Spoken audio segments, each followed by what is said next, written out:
I believe with all my heart that the kingdom of God is the best place to invest. और मैं अपने पूरे दिल से इस बात को कह रहा हूं क्योंकि मैं जानता हूं परमेश्वर का राज्य सबसे उत्तम स्थान है निवेश करने के लिए. Amen. See what Paul is saying. Not that he's needy. He's not saying if you won't give me, I'll die hungry. He's saying I have all and I abound. पौलुस ये नहीं कह रहे कि अगर तुम मुझे नहीं दोगे तो मैं भूखा मर जाऊंगा, मेरे को बहुत जरूरत है. वो कह रहे हैं मेरे पास बहुत आयत से है. He's writing in verse 18. Indeed, I have all and abound. वो कह रहे हैं मेरे पास बहुत से जरूरत से ज्यादा है. I am full.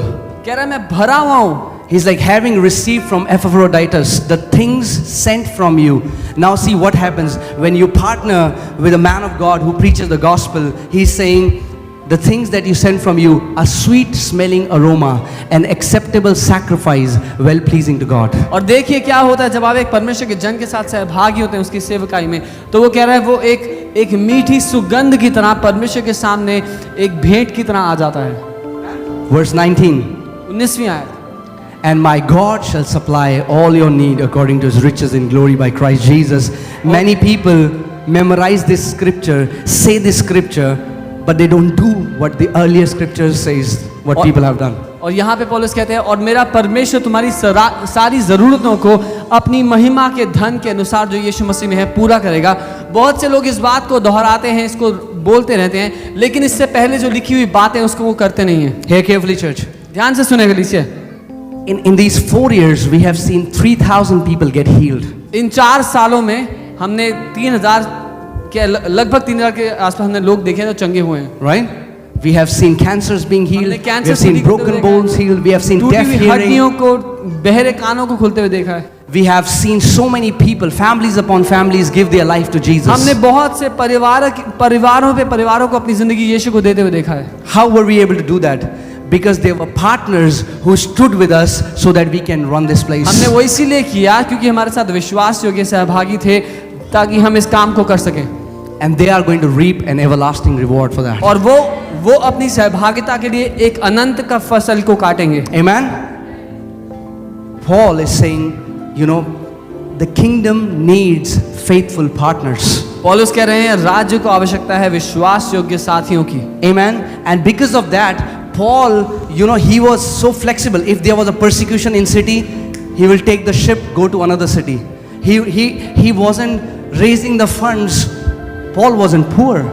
Anytime he was able to travel to another city in ship, that was the best mode of communication at that time. और इसीलिए पौलुस कभी समस्या में नहीं थे. जब एक देश एक शहर में उपद्रव हुआ तो वो वहाँ से जहाज लेकर के दूसरे देश दूसरे शहर चले जाते थे.